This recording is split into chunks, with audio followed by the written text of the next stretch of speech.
মালিকপুরের মাঝে এরা বলে 6 ভাই আসছিল, 4 বাড়ি 6 ভাইয়ের মাঝে 1 ভাই কুড়ালপুর, 1 ভাই দিঘির বাল, আর 1 ভাই প্রতি জায়গায় 1 ভাই জিজ্ঞাসা এটা দেশটা আবিষ্কার করছে, বুঝছেন তো তারা 4 বাড়ি।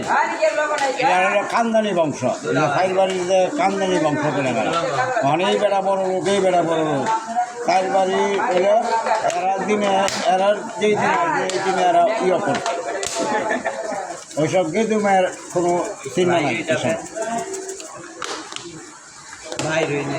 এরাই করছে। এই বাজিতপুরের নাম আসলে সিদ্ধিগঞ্জ থেকে এরা 6 ভাই করছে, এটা করে এটা বাজিতপুর নাম রাখছে 4 বাড়ি। আসল নামে সিদ্ধিগঞ্জ আছে বাজিতপুর নাম। আমি মোবাইল না দিতে পারি, আমার অভিজ্ঞতা আছে।